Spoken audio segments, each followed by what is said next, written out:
Por cerca de 30 segundos após a decapitação, uma cabeça decapitada pode permanecer consciente, com olhos piscando e tentativas de fala possíveis, à medida que a consciência gradualmente se esvai junto com a vida. Esse meio minuto angustiante pode ter sido o destino de Ana Bolena, a segunda esposa de Henrique VIII e uma das rainhas mais notórias da história, decapitada. Embora registros contemporâneos possam ignorar esses detalhes, o exame de seus momentos finais revela uma agonia psicológica mais arrepiante do que uma simples execução. A execução de Ana serve como um testemunho sombrio do brutal sistema de justiça da Inglaterra Tudor, onde a morte não era o fim, mas sim o ápice de uma humilhação meticulosamente encenada. A decapitação de Ana Bolena não foi apenas o fim. Marcou o auge da campanha de Henrique VIII para eliminar uma mulher que se tornara poderosa demais para sua conveniência. Em 19 de maio de 1536, Ana já estava detida na Torre de Londres há 17 dias, um local que ela havia preparado para sua coroação, 3 anos antes, quando foi coroada Rainha da Inglaterra em uma grande cerimônia na Abadia de Westminster. Em vez disso, ela agora enfrentava a morte em um prolongado estado de tormento psicológico, pois Henrique VIII adiava sua execução, prolongando seu sofrimento. O rei trouxe um espadachim experiente de Calais para executá-la, em vez do tradicional machado inglês.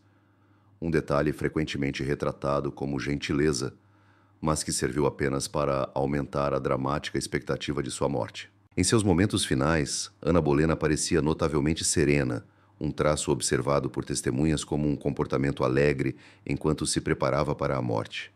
Essa serenidade pode ser explicada psicologicamente como dissociação, um mecanismo de defesa desencadeado por traumas graves. Seu humor durante esse período angustiante era sombrio e irônico, sugerindo um tumulto emocional interno. Ela se referia a si mesma como um sem tête, ou sem cabeça. Os historiadores tendem a ignorar o intenso pavor que Ana deve ter sentido ao saber que foi falsamente acusada de adultério, incesto e conspiração contra o rei. O aspecto perturbador da execução de Ana Bolena não é apenas a decapitação em si, mas o esforço calculado de Henrique VIII para apagá-la da história, anular suas conquistas e minar a legitimidade de Elizabeth. A execução marcou o ápice de uma campanha de difamação para persuadir a população inglesa de que sua outrora adorada rainha merecia tal destino. Antes de sua morte, Ana foi assolada por histórias escandalosas e inventadas que a acusavam de impropriedade sexual, alegações tão absurdas que seriam rejeitadas pelos tribunais da época. A manhã de 19 de maio estava excepcionalmente ensolarada em Londres, um forte contraste com os eventos sombrios que eram iminentes. Ana passou sua última noite em oração, mas o sono constantemente a escapava. Registros da torre sugerem que ela buscou o sacramento às 2 da manhã, ajoelhando-se diante dele por horas em comunhão frenética. Ao amanhecer, ela já estava acordada há quase 24 horas, provavelmente sofrendo de estresse e fadiga. Ao ser chamada pelo tenente da torre, ela teria rido com seus companheiros, uma resposta que indicava não tranquilidade, mas declínio psicológico. A execução de Ana foi repetidamente adiada e remarcada, uma tática frequentemente ignorada para infligir sofrimento psicológico. A incerteza sobre o momento exato da morte foi intencionalmente usada contra os prisioneiros. Quando informada de que chegara a hora, Ana foi conduzida de seus aposentos por corredores. Estes já haviam sido percorridos como futura rainha 3 anos antes. Em vez de guardas escoltá-la com respeito, eles agora a acompanhavam para impedir a fuga, enquanto cortesãos que antes se curvavam diante dela agora observavam seus passos finais com indiferença calculada. O cadafalso na Torre Verde era incomumente baixo, a apenas 1 metro do chão, em contraste com as plataformas altas tipicamente retratadas em filmes. Essa escolha deliberada significava que Ana tinha que subir apenas alguns degraus, negando-lhe a honra de uma elevação e aproximando-a da multidão zombeteira. Documentos históricos sugerem que os eventos foram intencionalmente tornados vibrantes e festivos, em vez das reuniões sombrias e reverentes comumente retratadas hoje em dia. A execução funcionou como uma demonstração pública destinada a dissuadir aqueles que desafiavam a autoridade do rei, particularmente mulheres que desafiavam presunçosamente sua posição social. Antes de chegar ao bloco, Ana teve permissão para um último discurso, não por compaixão, mas porque o costume assim o exigia. Suas palavras escolhidas refletiam sua astúcia política e sua terrível situação. Pessoas boas e honestas, estou aqui para perecer, pois por lei estou condenada à morte, e por isso não direi nada contra isso. Essa aceitação aparentemente passiva de seu destino foi, na verdade, seu último ato de desafio. Ao reconhecer a lei sem admitir culpa, ela sutilmente lançou dúvidas sobre a legitimidade das acusações contra ela. A ausência do rei talvez tenha sido o aspecto mais preocupante. Em vez de comparecer pessoalmente à execução, como convencionalmente retratado, Henrique VIII permaneceu no palácio de Whitehall, aguardando a confirmação da morte de Ana. Enquanto uma espada lhe punha fim à vida, disse que Henrique se regozijava com a proximidade de seu casamento com Jane Seymour, o que demonstrava o quanto ela havia sido completamente descartada. Assuntos pessoais se transformaram em questões políticas, e a queda de Ana serviu como um movimento infeliz, porém essencial, na busca do rei por um herdeiro homem. O espadachim contratado de Calais, generosamente recompensado por suas habilidades, acrescentou outra dimensão de fria brutalidade à cena. As decapitações inglesas geralmente exigiam vários golpes de machado, mas este francês era habilidoso em executar decapitações com um único golpe, uma visão desconhecida para Ana em seus últimos momentos. Ana Bolena, adorada rainha da Inglaterra, enfrentou a morte nas mãos de um desconhecido, suportando uma humilhação final. A venda costumeira, frequentemente retratada como uma medida compassiva para poupá-la da visão macabra da espada do carrasco, servia a um propósito mais prático: impedir quaisquer movimentos bruscos que pudessem interromper o processo de execução. Ao contrário da crença comum, Ana ajoelhou-se ereta em vez de apoiar a cabeça em um bloco, uma tradição francesa que tornava o trabalho do carrasco mais desafiador. Nessa postura, ela precisava permanecer imóvel por pura força de vontade, enquanto o espadachim preparava seu golpe. Observadores relataram que ela orava silenciosamente, com os olhos percorrendo sob a venda na tentativa de discernir a lâmina que se aproximava. O tormento psicológico de não saber quando a morte chegaria pode ser visto como uma forma de tortura negligenciada em muitas narrativas históricas higienizadas. Pelos padrões Tudor, a decapitação de Ana Bolena foi executada rapidamente com um único golpe. No entanto, os eventos subsequentes de sua execução raramente são mencionados em relatos históricos polidos. Observadores declaram que, após sua decapitação, seus olhos e boca continuaram a se contrair por algum tempo, uma resposta incomum devido ao tecido cerebral que retém oxigênio. Alguns afirmaram que seus lábios se moveram, sugerindo que uma oração interrompida pelo golpe de espada poderia ter sido completada.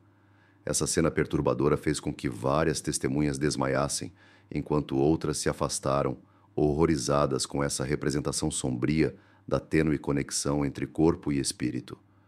Talvez o mais pungente seja o fato de nenhum caixão adequado ter sido preparado para os restos mortais de Ana.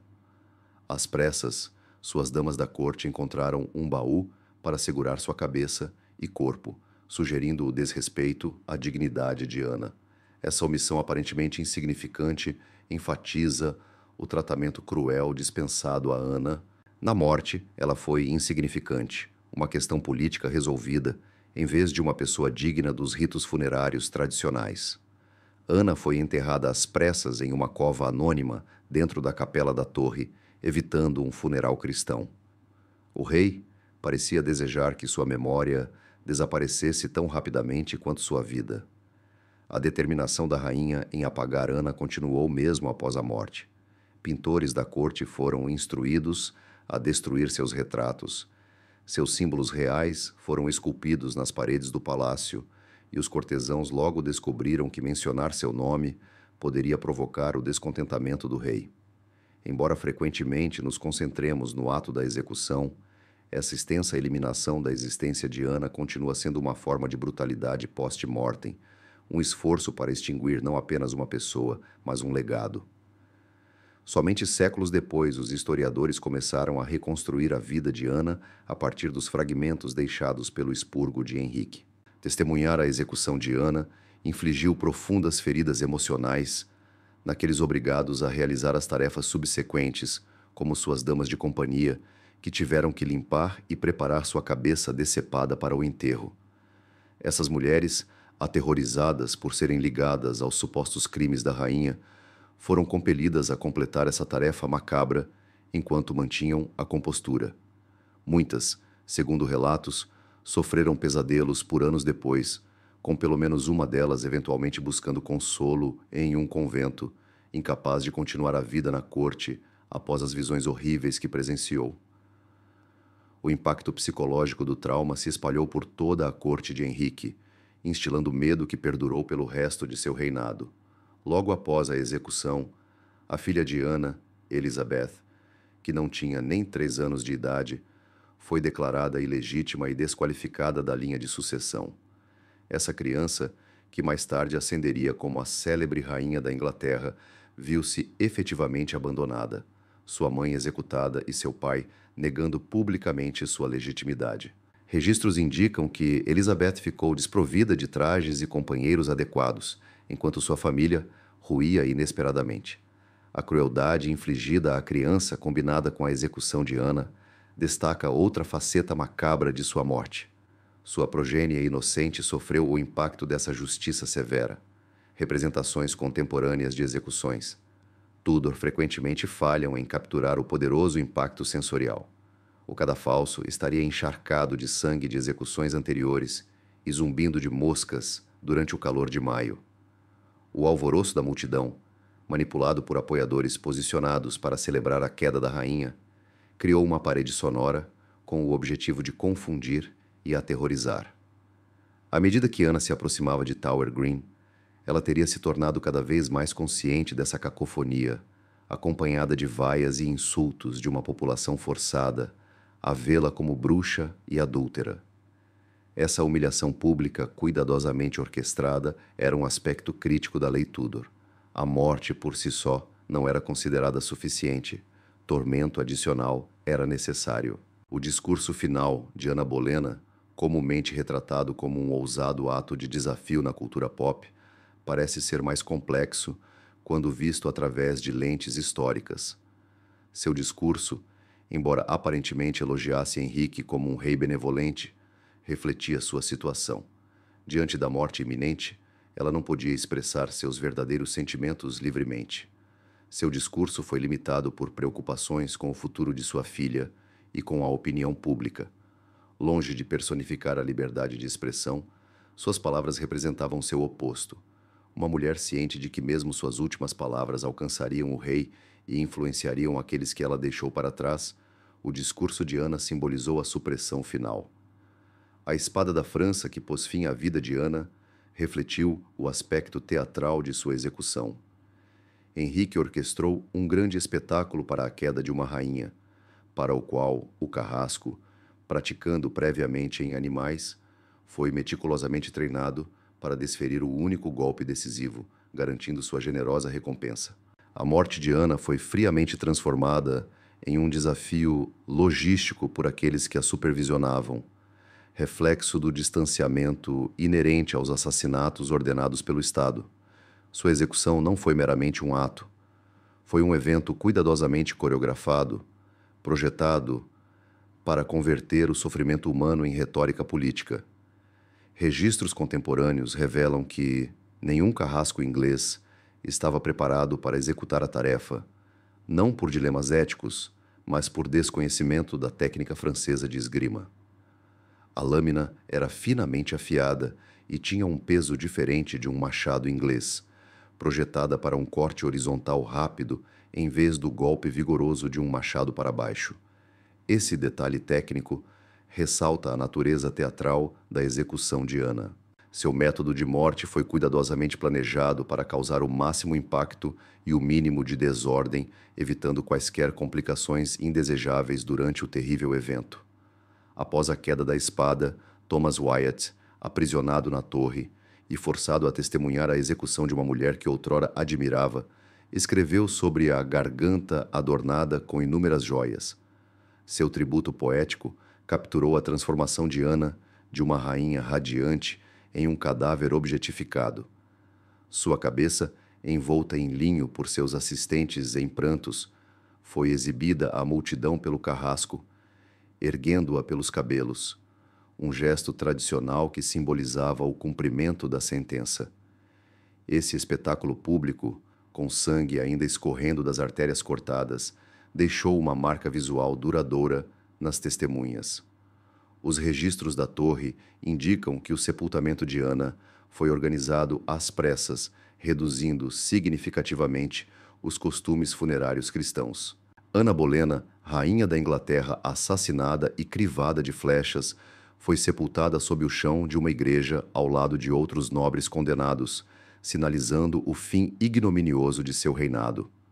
Durante séculos, o local exato do sepultamento de Ana Bolena escapou à identificação devido à ausência de uma lápide, emblemática do esforço incansável de Henrique para expurgá-la não apenas da realidade, mas também dos relatos históricos. Após sua morte, os propagandistas de Henrique rapidamente manipularam o sentimento popular.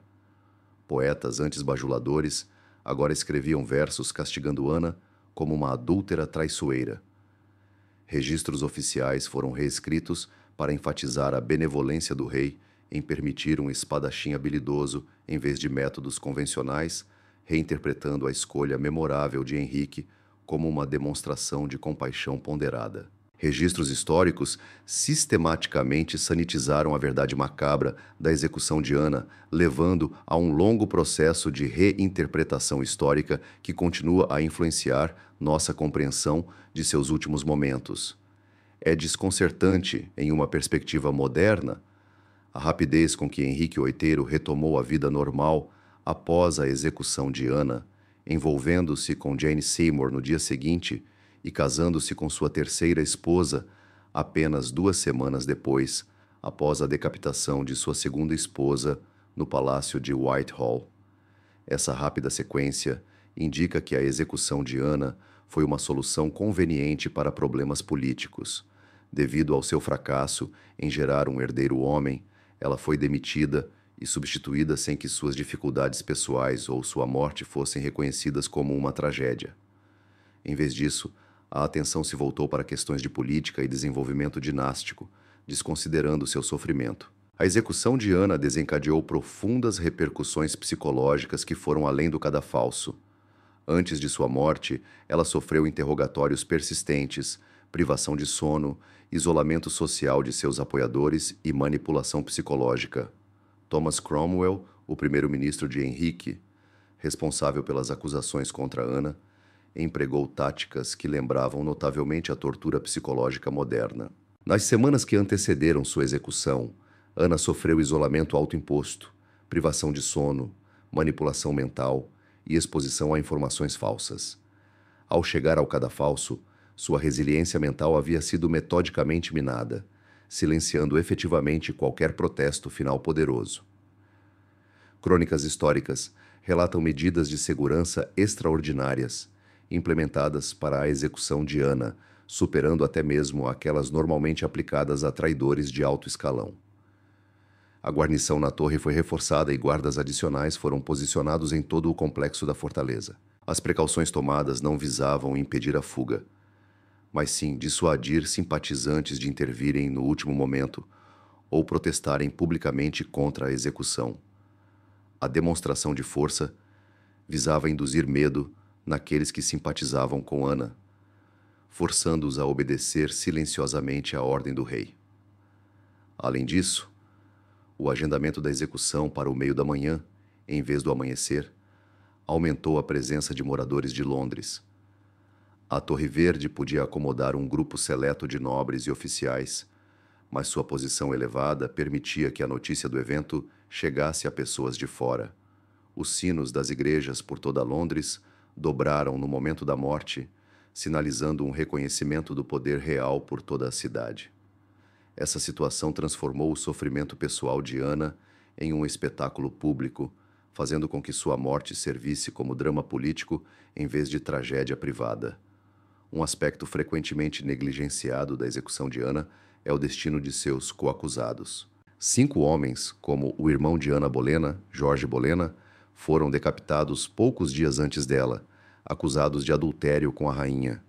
Suas execuções reforçaram as evidências dos supostos crimes de Ana que a precederam, silenciando assim qualquer potencial contradição à narrativa oficial por meio de suas declarações finais. Um dos atos mais ousados de violência sancionada pelo Estado na Inglaterra Tudor, as execuções judicialmente organizadas de 6 indivíduos, baseadas principalmente em provas falsas, guardam uma semelhança assustadora com os julgamentos simulados de Stalin em épocas subsequentes. Um memorial na Torre Verde aproxima-se do local da execução de Ana, mas os registros sugerem que o cadafalso foi colocado em outro lugar dentro do complexo da torre. Essa discrepância geográfica simboliza como o destino de Ana tem sido persistentemente reimaginado e realocado, tanto espacial quanto historicamente, para acomodar narrativas variadas. A representação de Ana Bolena como executada romanticamente na cultura popular contrasta fortemente com a realidade de seus últimos dias em maio de 1536, caracterizados por abuso psicológico, mancha de reputação e brutalidade deliberada. Sua execução é perturbadora não apenas por ter sido física, mas também por seu objetivo de apagar uma mulher que havia ascendido significativamente na sociedade Tudor. Ela não foi apenas executada, seu caráter foi caluniado, suas conquistas minimizadas e sua existência histórica quase apagada. Ao examinar aqueles dias, a tortura psicológica, a humilhação pública, as encenações dramáticas e as tentativas de obliterar sua memória revelam uma história mais arrepiante do que o rápido golpe de uma espada de Calais. De um ponto de vista psicológico moderno, a execução de Ana Bolena serve como um estudo de caso para o gaslighting sancionado pelo Estado e a difamação de caráter público. As acusações contra ela, como adultério com vários homens, incluindo seu irmão, e a tentativa de envenenamento do rei, eram tão implausíveis que não se sustentariam em nenhum julgamento contemporâneo. Por meio da manipulação inteligente da opinião pública, do uso estratégico da tortura para extrair confissões de outros suspeitos e do controle sobre todas as narrativas oficiais, a administração de Henrique conseguiu convencer muitos de que Ana merecia sua punição. O aspecto mais assustador de sua execução pode ser essa distorção deliberada da própria verdade. 5 séculos depois, a execução de Ana Bolena continua a fascinar devido à sua combinação de infortúnio pessoal e estratégia política. Seu fim não foi simplesmente o fim de uma vida, mas uma performance cuidadosamente orquestrada com o objetivo de legitimar as ações de um rei e reescrever a perspectiva histórica. O medo genuíno não vem da queda de uma lâmina, mas da compreensão da capacidade devastadora que o poder tem de transformar a verdade, uma lição que ressoa ameaçadoramente em nossa era moderna, caracterizada pela manipulação de dados e difamação de caráter. A maior tristeza de Ana Bolena pode ter sido o fato de sua morte, e não sua vida, ter se tornado seu legado duradouro. Examinar as circunstâncias macabras da execução de Ana Bolena nos obriga a confrontar verdades incômodas relacionadas a poder, gênero e narrativas históricas. A versão higienizada de sua morte, uma rainha partindo rápida e nobremente, esconde a aplicação opressiva da força governamental que seu caso exemplifica. Investigar os aspectos psicológicos de sua execução, os tormentos calculados, a humilhação pública, a ruína de sua reputação e os esforços para apagar sua existência fornece insights não apenas sobre a lei Tudor, mas também sobre como o poder se mantém controlando tanto as formas físicas quanto as histórias. Na cabeça decapitada de Anne, há um aviso sobre a fragilidade da verdade em meio à autoridade desenfreada.